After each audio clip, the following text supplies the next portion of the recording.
Live from anywhere in the world on our website www.coretvnews.com. Click on Live TV on our website and watch us live. And welcome to Core TV Primetime News. To follow us on Twitter, click on Twitter icon on our website.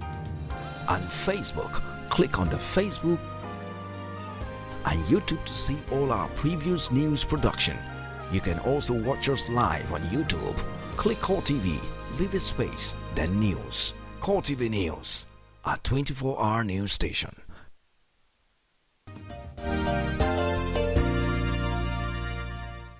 Thanks for joining us again on Core Digest Wednesday. So if you have goods and services, an idea you want the whole of the country to know about, you know where to be. It's on Core Digest here. You see the numbers scrolling on the bar, and you can make your inquiries as regards sponsorship and putting your products and services on the show. As the very I have here with me, very much here with me, Dr. Austin Nweze, a social commentator, of course, a governorship aspirant in Ebonyi State. What exactly have you discovered to be the line of divide between your own point of view and quite a number of callers that have participated in the show today? Because one is that I think the issue of his declaring and the point I'm making that we should not give in to the terrorists. That's the point I'm making. I'm not saying that what is happening in this thing in Adamawa State, or what has happened yesterday or in the past, I'm not supporting that. But the point is that no matter what, Nigerians, this is the time for Nigerians to come together. It's not only the job of the president. Loyalty is the most important function of the citizens. Loyalty to the leadership. Irrespective of the character of leadership? Irrespective of even the Bible says, obey your king. Is there in the Bible? It's for God to deal with the king. But the point is that whatever thing, this nation, we should see this nation first before our, selfish interests. And that's the point I'm making. We should never give in to the terrorists. Now, if the president, yes, okay, people are saying that he's not sensitive, or maybe I don't know what is going on. I read the paper. Yola, yes, some of my brothers were born there. Okay, I stayed in Yola for a while. I stayed in Kaduna for a while. I visit those places quite often. I talk to leaders from that place. So I have a fair understanding of what's going on in Nigeria, and that's what I'm telling them. That what you see or what you read in the media or all these sentiments are not actually, you should not read between the lines and know that what is happening is beyond what the eye see. That's all right. Let's take John calling from Abeokuta. Good morning, John. Hello? Go ahead, John. Hello? Go ahead with the contribution, please.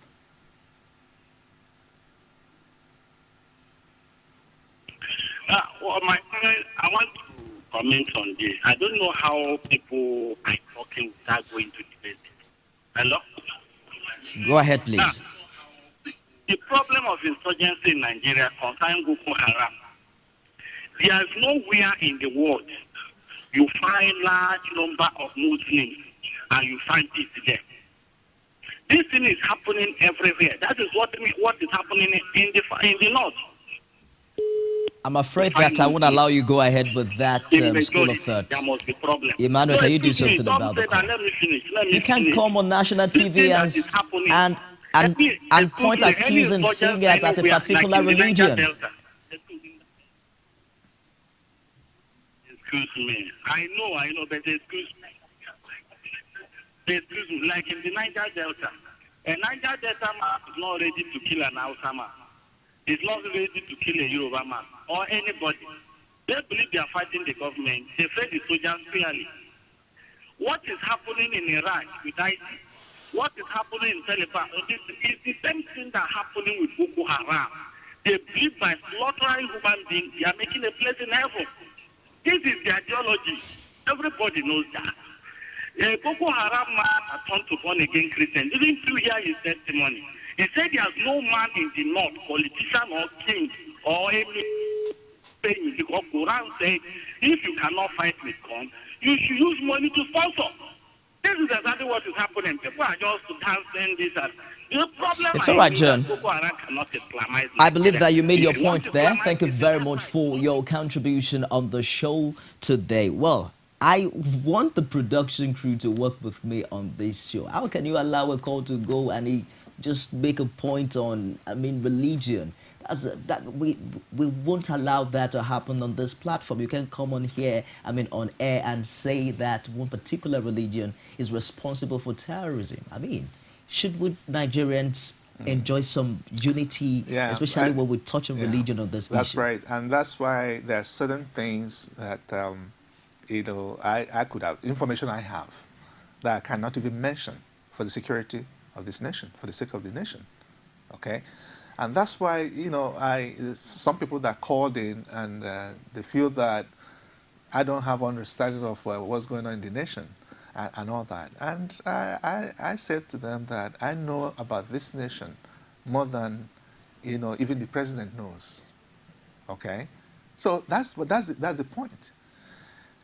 Nigeria is divided, on different maybe ethnic religions and other political. And the Boko Haram we are talking about, these insurgents, is not just one. They come from different angles. And that's why during negotiations that the government said that who are they going to negotiate with? When the man that was claimed to be the government negotiator, the Australian or something, he said that when the group that he was talking to released some girls, another group came and took them. So you find that these people are not, Nigerians should be told that these people they have varied, there are several sets and not one.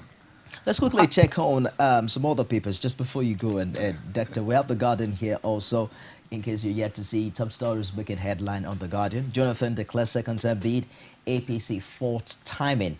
And the writers here says, why I seek re-election by President Mark defense support, PDP governors flee opposition. All of those stories you'll find, if you care to check, continues on page 2 of The Guardian. Okay, the front page picture here also shows Mr. President and his wife acknowledging cheers during his declaration at the Eagle Square in Abuja yesterday. INEC suspends creation of additional polling units. That's on page 3 of The Guardian. Dangote UBA donate $4.1 million to fight Ebola. Page 5 of The Guardian. 33,000 displaced persons relocate to Cameroon, says CAN. Page 6. If you care to check, and GSM operators others in race for NCC's 2.6 gigahertz spectrum auction.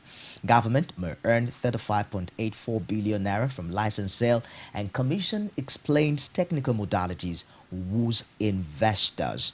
Other news note, Ebonyi House Speaker denies impeachment. Government accepts remover, that's from your state, and insurgents using women, child soldiers as human shield. You get details on page 6 if you care to check. 13.6 million displaced by wars in Iraq, Syria, says United Nations, and it's 212th day after the abduction of over 200 girls from Chibok. Now, how do you foresee, what exactly do we need to do, especially on the part of leadership, political leadership, and of course, followership at this sensitive time in our political history as a nation? Both the leadership and the followership have failed at filling in their responsibilities. They are failing. Because if a man quarrels with his wife, he say, oh, the president caused it. He will not look at that and say, okay, what am I doing wrong? So the citizens have also failed in their responsibility. And that's the point I'm making. We should all get together and fight this common cause. How do we do that? Do we go and fight Boko Haram with guns or what? What is the actual role that you're asking the citizenry to play here? Now, if the citizens can join hands, because they don't have faith in government, the military, they're doing so much in fighting this insurgency. But they will all say nobody knows nobody is saying anything, or even encouraging the military in the job that they're doing. All the people, most people are saying that, look, the military are not doing anything, they're not capable of. How do you are in the war front and the people that you're fighting to safeguard their lives? You dump your arm and say, okay, these people don't even care. We need to encourage the citizens. We need to pass information to them. We need to, because when you pass information, the people that will now come and kill the person that passed information, is it not sabotage? So the citizens have failed. The leadership have failed. And how can the leadership work without the support of the citizens? So we all need to come together and work together and deal with this thing, once and for all. Okay, just one more paper and we'll let you go, Doctor. The Nation here talks about Principal House Suicide Bomber Killed 36 pupils. That's the front page story on the Nation newspaper this morning. And of course, it has a comprehensive list of all the victims also on the front page, talking about the Potiskum school bomb blast, 35 dead, patient attended in hospital 116 and referred 41 and admitted in hospital 69. Figures supplied by Ali H. Lawan, Potiskum General Hospital Secretary. One more die in hospital, father relieves last moments with son, and EU, it's appalling. To other stories, INEC suspends 30,000 polling stations plan, and APC furious, as Jonathan says, I'll run again. Oyo compensates landlords. Eagles set for Congo tomorrow, and foreign reserves now $37.9 billion. It's good to talk about 2015 general elections, but when you read stories like this, it also calms you down and employs you to step into the shoes of those people who are really directly affected. Yeah. How do we ensure that these people are not left outside? And because politicians can get so busy in politicking these days and forget about this many people. Yes, but because what some politicians are doing also is to use this to score a cheap political point. Okay? But this is not time to use to score a political point. This is a time for national mourning. This is a time for us to think, how do we deal with this situation? Now, let me say this. This school, if people are interested in security matters, because they're leaving everything to government, to army, to come, they forget they have a responsibility. This student, my question is, this bomber that went into this school, the gate man, you see, you should know, knowing that something like that, you should be alert. Nobody identified them in the assembly. The students, and it's not the beginning of the year when you say, okay, it's a new student. This is middle of the term. That even admitting new students, if the bomber was a member of that, a student of that school, how come that they're not sensitive enough to begin to, talk to them, intelligent, they infiltrate. The Boko Haram people infiltrate government. Government intelligence should be able to infiltrate Boko Haram. Okay, so these are things we need to be aware, to be at alert. Any strange thing that you see, you report. One of the things that Mr. President also talked about yesterday was that in his administration's bid to ensure long-term stability and development of the affected areas, he talked about the presidential initiative for Northeast, the Safe School Initiative, which is centered on creating a safe environment to encourage Nigerian children in those communities to acquire education. Yes. Wouldn't you say that this particular initiative is being frustrated at this time? It's being frustrated. Now, two things that this administration has done in the Northeast. Building emergency schools, recruiting teachers. Okay? Now, this Safe School, which headed by Gordon Brown, the former British Prime Minister, and Nduka Obagbena, the publisher of This Day, and the other group, and Dangote, I think, is also a member of that committee. Since that time, over a few months back, my own quarrel here is that, look, there's no sense of urgency in all of this. Just recently, a few days ago, that the money, government counterpart money was released. They have not started work. This is a state that needed this urgently. We should have done this the following week when the committee was set up. They could have swung into action the next day. But there's a delay just recently, few months after this committee was set up.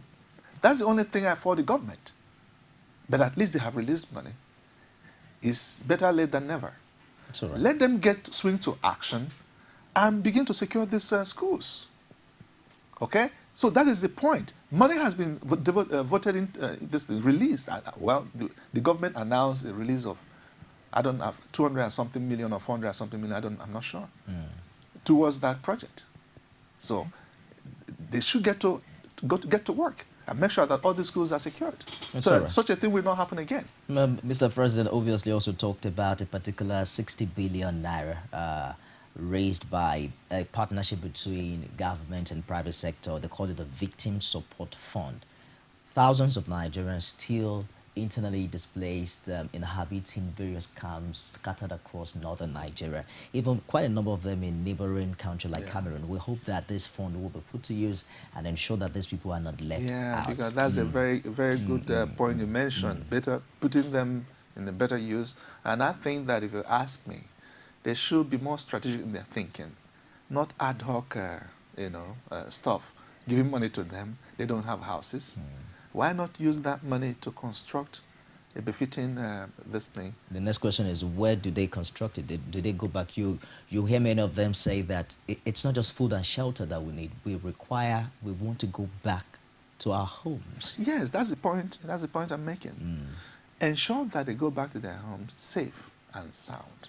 So that this money is being contributed will be, if judiciously used, we'll be able to take care of that.